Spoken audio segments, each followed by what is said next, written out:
நாளைக்கு 9ஆம் தேதி வெள்ளிக்கிழமை தை அமாவாசை.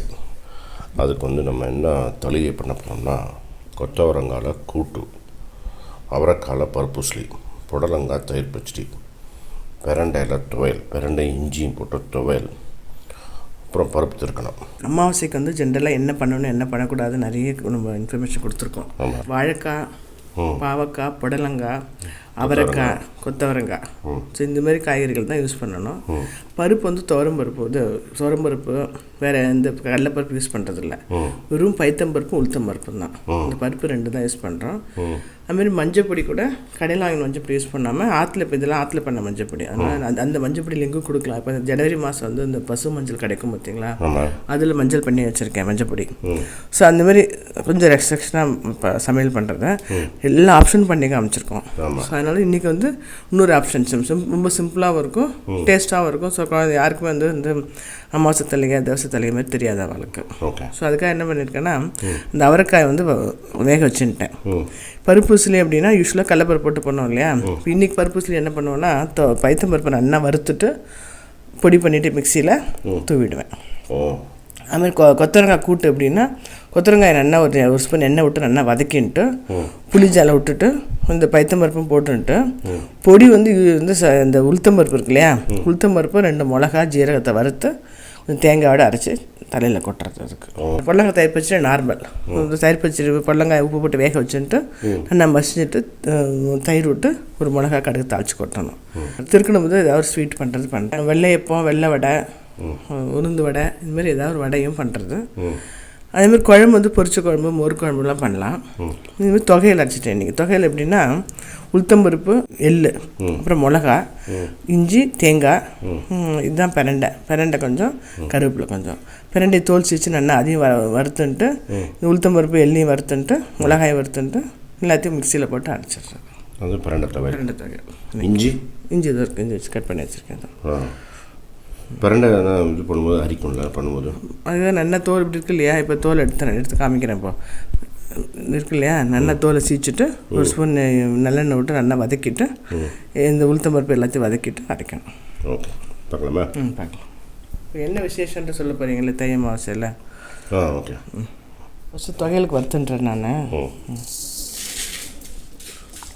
நம்ம ஏற்கனவே பார்த்த மாதிரி அமாவாசை அப்படிங்கிறதுக்கு இந்த வார்த்தையோட டிரான்ஸ்லேஷன் பார்த்தோன்னு வச்சுக்கோ, ஒன்றா சேர்ந்து வசிக்கிறதுன்னு அர்த்தம். சந்திரனும் சூரியனும் ஒரே நேர்கோட்டில் வந்துடும் அமாவாசைக்கும் பௌர்ணமிக்கும். அதைத்தான் சொல்கிறது அமாவாசை. வாசைன்னா வசிக்கிறது, அமானா ஒன்றா இருக்கிறது, ஒரே நேர்கோட்டில் வந்துடும். அப்போது இந்த நிலவுடைய தாக்கம் ரொம்ப ஜாஸ்தியாக இருக்கும், இல்லைன்னா ரொம்ப கம்மியாக இருக்கும். அந்த நிலவோட தாக்கம் உடம்புல இருக்கிறனால நீர்நிலைகளில் எப்படி மாற்றங்கள்லாம் வருதோ அது மாதிரி உடம்புலேயும் மாற்றங்கள் வரும். ஏன்னா உடம்புலேயும் நீர்நிலை ஜாஸ்தி, அதனால் இதோட தாக்கம் வரும் அப்படின்னு சொல்லுவாங்க.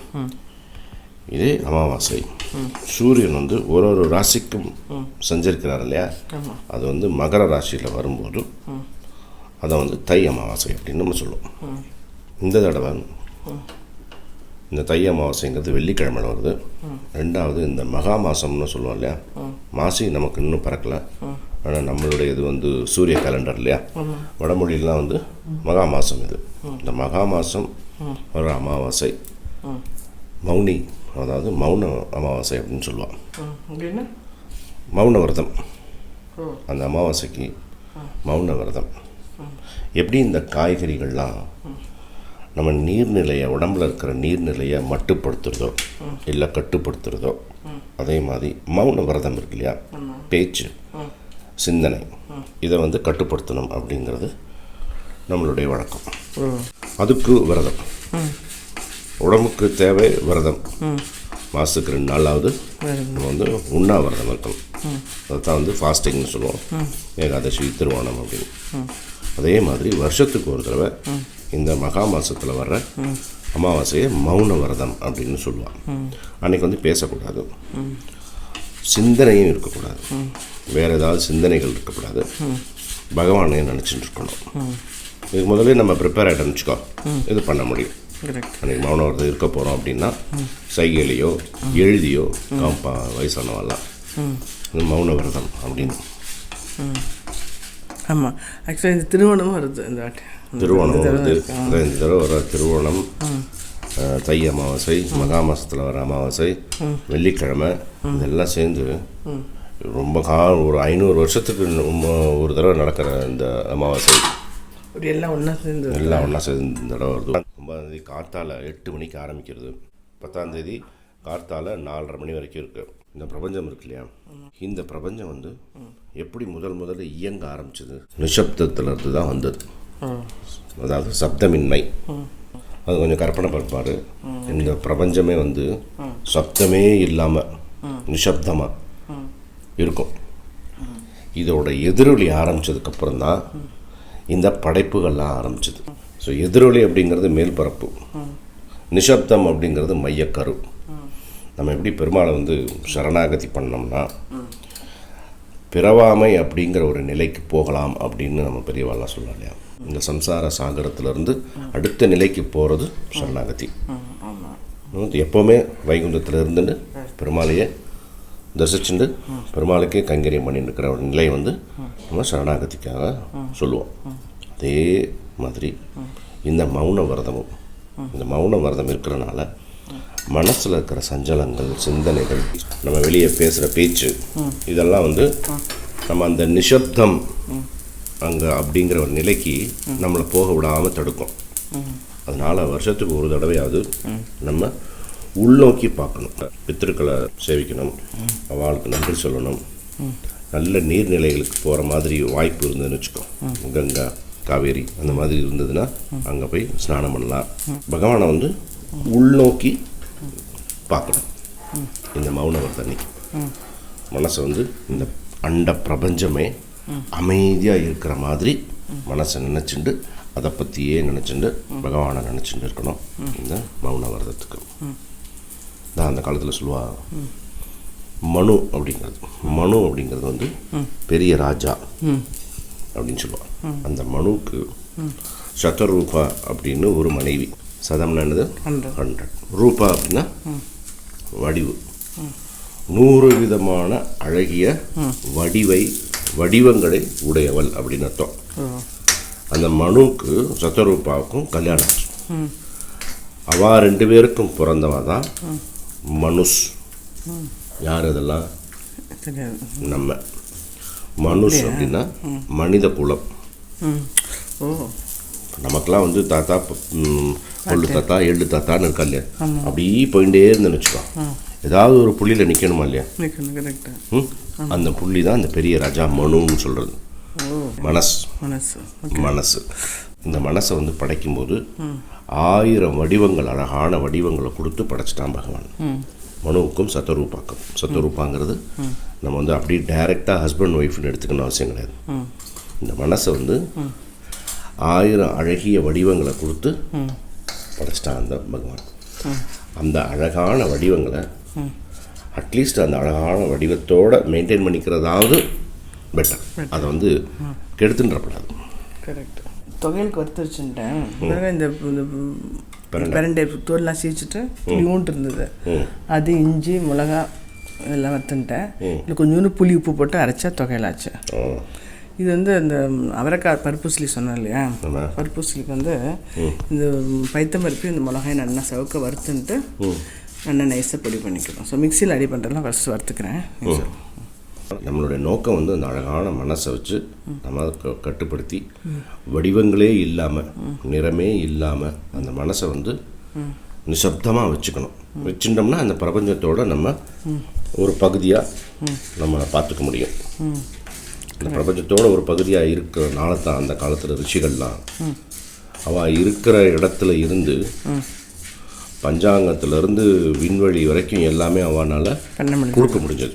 ஏன்னா பிரபஞ்சத்தோட ஒரு பகுதியாக இருந்தாவா இங்கே உட்காந்துட்டு வானத்தில் என்ன நடக்கிறது அப்படின்னு அவனால் புரிஞ்சிக்க முடிஞ்சது. அது காரணம் அந்த பிரபஞ்சத்தோட ஒரு பகுதியாக உட்காந்தா. நிசப்தம் அதான் வந்து பிரபஞ்சத்தோட ஆரம்ப புள்ளி. அந்த நிசப்தத்தை மனசில் கொண்டு வந்தா எல்லாம் பண்ண முடிஞ்சது இல்லையா? அதுக்கு தான் இதை இந்த நிசப்தம் அப்படிங்கிறது மௌன விரதம் அப்படிங்கிறதுக்கு கொண்டு வர்றது. வந்து பகவான்கிட்ட நம்ம போகிறதுக்கு இந்த மௌன விரதம், உண்ணாவிரதம் இதெல்லாம் வந்து உதவி பண்ணும் அப்படிங்கிறது கோட்பாடு. நாளைக்கு 9ஆம் தேதி காத்தால 8 மணிக்கு ஆரம்பிக்கிறது அமாவாசை திதி. இந்த அமாவாசைக்கு வந்து நம்ம கொத்தவரங்காய், அவரக்காய், பாவக்காய், புடலங்காய் இந்த மாதிரி காய்கறிகள் மட்டும்தான் பண்ணணும். ஏன்னா இதை வந்து நம்ம ஏற்கனவே ஒரு வீடியோவில் போட்டிருக்கோம். அமாவாசை காய்கறிகளும் அறிவியல் காரணங்களும் அப்படின்னு போட்டுட்டோம். அதில் டீட்டெயிலாக பேசியிருக்கோம். என்னென்னா நான் ஏற்கனவே சொன்ன மாதிரி இந்த நிலவோடைய ஈர்ப்பு இருக்கு இல்லையா? எப்படி பூமியில் ஒரு புவி ஈர்ப்பு இருக்கிற மாதிரி நிலவுக்கு ஈர்ப்பு சக்தி. நம்ம வந்து பக்தியாக இருந்தோம்னு வச்சுக்கோ, ரொம்ப பக்தியாக இருப்போம். இல்லை கோபமாக இருந்தோம்னு வச்சுக்கோ, ரொம்ப கோபமாயிடும். ஏன்னா உடம்புல இருக்கிற நீர் வாட்டர் கண்டென்ட் வந்து 70%. இது நிலவுடைய தாக்கத்தினால வர்றது. அந்த சமயங்களில் இந்த வாட்டர் கண்டென்ட்டை வந்து பேலன்ஸ் பண்ணுறதுக்கு இந்த காய்கறிகள்லாம் உதவி பண்ணும். ஸோ நீ வந்து அமாவாசைக்கு முதல் நாளோ முதல் வாரமோ எப்படி இருந்தியோ அதே மாதிரி இருந்துக்க முடியும். வாட்டர் கண்டென்ட் இருக்கிறனால மனசு வந்து சஞ்சலப்படாது, அப்படியே இருக்கும். அதனால் அமாவாசைக்கு இந்த காய்கறிகள் மட்டும் யூஸ் பண்ணுங்க அப்படின்னு முன்னோர்கள் சொல்லிட்டு போனார். இந்த மனு அதில் என்ன இருந்தது, எப்படி மனசு வந்து நம்மளோட பிறப்பு மனு மனசு மனித குலம். ஓகே. மனுவும் சதரூபாவும் கல்யாணம் பண்ணிண்டா அப்படின்னு சொல்லுவாள். அப்படி சொல்லு. ஆமாம், நல்லது. கொத்தரங்காய் கூட்டுக்கு உளுத்தம்பருப்பு மிளகாய் வறுத்துன்ட்டு தேங்காய் வடை அரைச்சிடுவேன். அரைச்சி கூட்டுக்கு. ஸோ இந்த 2 பருப்பு யூஸ் பண்ணுறது பயத்தில் என்னென்னா அமாவாசைலாம் நல்லா பயப்படுவாள்ல, பேய் பிடிச்சிருக்கு, சாஸ் பிடிச்சிருக்கு, அது வருது அப்படின்ட்டு பயமுத்தி இப்படி பண்ணுறதுனால சில பேர் வந்து அதெல்லாம் இதுக்கு ஃபாலோ பண்ணணும் அப்படின்னு விட்டுட்டா எல்லாரும். ஸோ இது மாதிரி நீங்கள் சொல்கிற மாதிரி சொன்னோன்னு வச்சுங்களேன், ஸோ எல்லாருக்கும் புரியும், எல்லாருமே ஃபாலோ பண்ண ஆரம்பிச்சிருவா. ஸோ இதில் என்ன தப்பு இருக்குது? அன்றைக்கி இந்த காய்கறி சாப்பிட்றதுல ஒன்றும் தப்பு கிடையாது. நம்மளோட சேனலில் வந்து கிட்டத்தட்ட ஒரு 10-15 சமையல் இருக்கும். அந்த மாலையபட்சம் எல்லாம் சேர்ந்துட்டு எக்கச்சக்க சமையல் இருக்கும். ஸோ அதுக்கு அவாவா பிடிச்சது வந்து பண்ணலாம். அது தர்ப்பணம் பண்ணுறவா இப்போ அம்மா அப்பா இருக்கான்னா தர்ப்பணம்லாம் பண்ண வேண்டாம் இல்லையா? ஸோ அவள்னாலும் இந்த மாதிரி காய்கறியை வேறு மாதிரி யூஸ் பண்ணலாம். ஸோ அதுவும் நம்ம காமிச்சிருக்கோம், தர்ப்பணம் இருக்கிற வாழ்க்கை, தர்ப்பணம் இல்லாத வாழ்க்கை அப்படின்னு. ஸோ அந்த லிங்க்கெல்லாம் கொடுங்க. ஸோ எல்லோரும் அதை பார்த்துட்டு அது மாதிரி பண்ணட்டும். நம்மளோட இது வந்து பெரியவா வந்து எல்லாமே ஒரு விஷயத்துக்காக தான் சொல்லியிருக்கா. சும்மா வந்து இதை சாப்பிடு அதை சாப்பிடுன்னு வந்து ஜென்ரல் இன்ஸ்ட்ரக்ஷன் கொடுக்கல. எல்லாமே ஆராய்ஞ்சு அது எது நம்மளுக்கு நல்லது அப்படின்னு கொடுத்துருக்கா. ஸோ இந்தமாரி வந்து எங்கேயுமே யாரும் பண்ண மாட்டா. ஸோ நம்ம தான் இந்த கல்ச்சரில் வந்து இப்படி இவ்வளோ ஒரு கேர் எடுத்துருக்கா நம்ம மேலே. ஸோ அதை நம்ம விட்டுறக்கூடாது இல்லையா? அது வந்து தப்பான கண்ணோட்டத்திலே பார்க்காம நீங்கள் இப்போ அழகாக சொன்னீங்க, நல்ல ஒரு அது பாசிட்டிவாக பார்த்தோன்னு வச்சுக்கோங்களேன், அதோட இம்பார்ட்டன்ஸ் புரிஞ்சு நம்ம வந்து ஃபாலோ பண்ணுவோம். டெய்லி தான் எல்லாமே சேர்த்துக்கிறோம். ஸோ இந்த ஒரு நாளைக்கு வந்து டிஃப்ரெண்ட்டாக தலைக்கும் டிஃப்ரெண்ட்டாக இருக்கும், சாப்பிட்றதும் நல்லாவும் இருக்கும். எல்லாமே எவ்வளோ ஒரு பெனிஃபிட் இருக்குது இவ்வளோ சாப்பிட்றதுனால அப்படின்னும் போது இதை ஃபாலோ பண்ணலாம். அது வாழைக்காய் அப்படின்னு வாழைக்காய் வேணான்னா இப்போ அதனால தான் நான் வாழைக்காய் சேப்பங்கிழங்கு எடுக்கல, பாவக்காய் 3 எடுப்பான். ஸோ வெள்ளிக்கிழமையாக வரதுனால இன்றைக்கி திருவோணம் மாதிரி இருக்கிறதுனால பாவக்காய் இல்லாமல் இதெல்லாம் கொஞ்சம் கொத்தவரங்காய் அவரைக்காய் போட்டு இப்போ வறுத்துங்களாம் வறுத்துன்ட்டேன், அரைச்சுன்ட்டு நான் திருப்பி காமிக்கிறேன். ஓகே.